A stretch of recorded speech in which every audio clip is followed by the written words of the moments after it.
Carlo, whilst the country was effectively closed between March and June, and I know from what the minister said, you and your colleagues at the MTA spent the time planning for a reopening of the islands and the tourism industry. Mrs. Farija Portelli touched on what went on in your offices, but more specifically, how did you crystal ball gaze? What conclusions did you reach? How do you market a destination like ours in a post-COVID world? What do you prioritize? And what do you focus your international marketing on? Hello, Terence, and good morning to everyone joining us this morning. As the Minister mentioned, we did not stop functioning during the close down of the pandemic, and between March and June, we used our time to keep in contact with our partners overseas. All of our partners overseas. It was important that Malta keeps on top of mind, both with the trade as well as the public. And if I'll have the opportunity, I'll show some of the activities that we did during that period. But during that time, we also participated in a number of webinars, as well as had one-to-one talks, obviously on the web, with our key partners in the different markets. And during that time, we could see developing trends which allowed us to plan for the time when the airport opened again in July. And the trends that we saw in all markets was that the first people to travel are those who are young, energetic, with that need to travel, to get away from everyday life. They go away on short breaks, they are active, healthy, and that was the first target audience that our marketing post COVID-19, or after we opened our routes to several destinations, started with.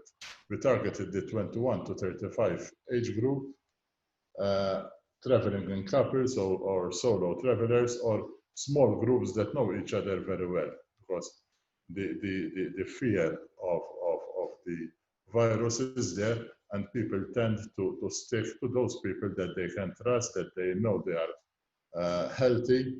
So we targeted the couples, solo travelers, and small groups of friends that travel together several times a year. Following that, with school holidays, we started targeting the school holiday period, although schools were closed for a number of months. We started targeting families with children, and keeping in mind the type of product that we can offer, we target those with children in their teenage years, not toddlers. The main markets that we targeted was Europe, and it was progressively targeting the routes that were being opened on health authorities' advice. So the first group of countries included the German-speaking markets, Sicily, we had some parts of the Eastern Europe, and then we progressed in 15 days later to the list of 50 countries, from which we target around 40, because there are a number of countries in the list of 50 which we do not get tourism from, or which we include in other countries. For example, there is mention of Vatican City, we see that, and San Marino, we see that as part of Italy. Our focus is to promote Malta with its characteristics of alfresco dining, lots of outdoor activities, sightseeing outside, not only inside museums, the attractions that we have around the island, sunny and safe, as the Minister mentioned. We use a lot the endorsements that Malta received from the Commonwealth General Secretary, Berenice Scotland, and from the UNWTO Regional Secretary, who commended Malta for best handling COVID-19.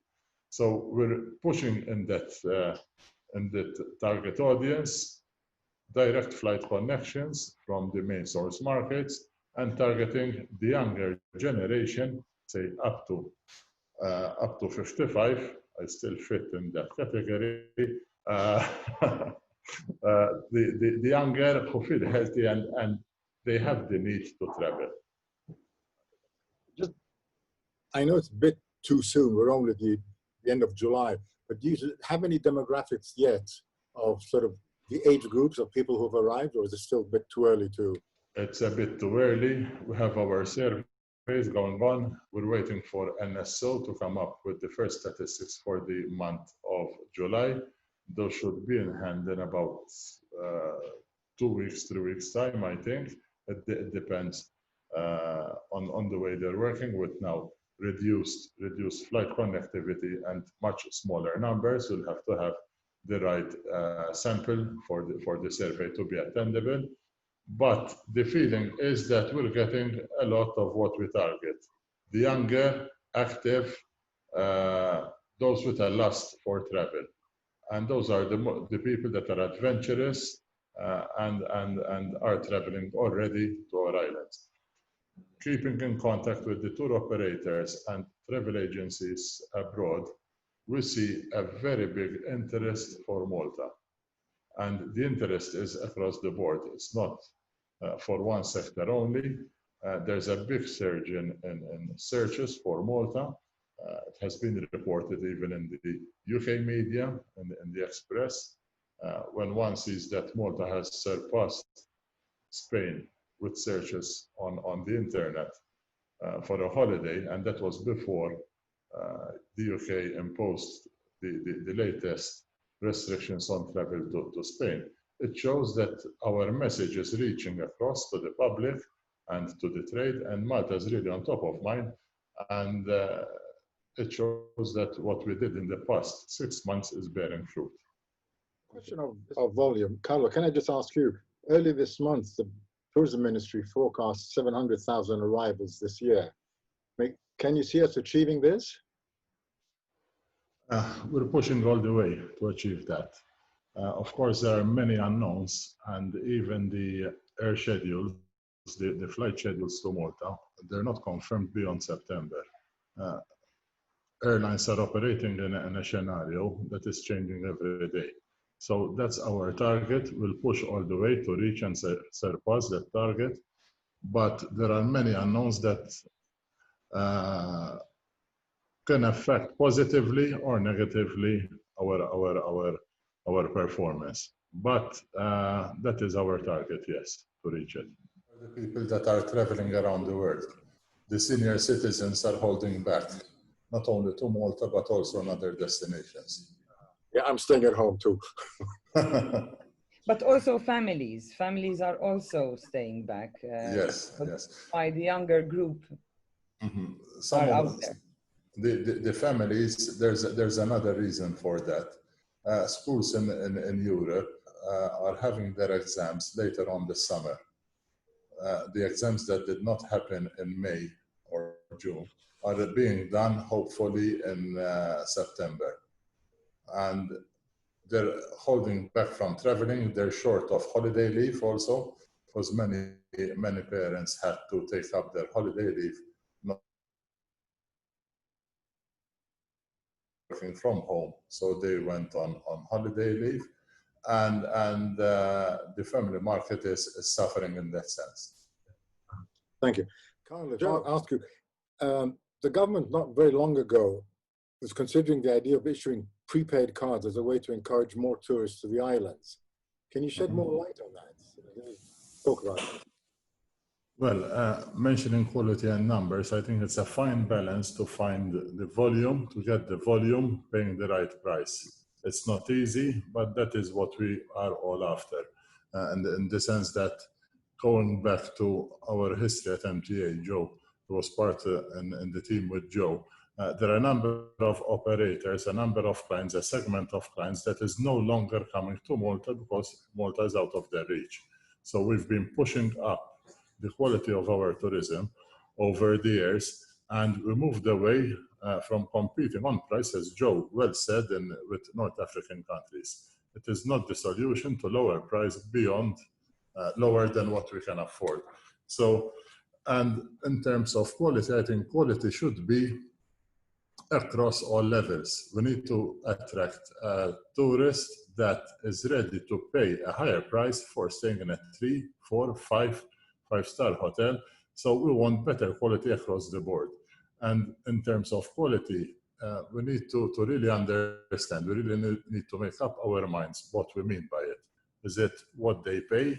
Is it what they're after? Is it the motivation of their holiday? So because we speak of quality, and most of the time it equates with the rate they pay or the amount of money they spend in the destination. There is quality tourism that does not go to 5-star hotels. There is quality tourism that travels on a budget. So we really need to make up our mind what we mean by quality tourism.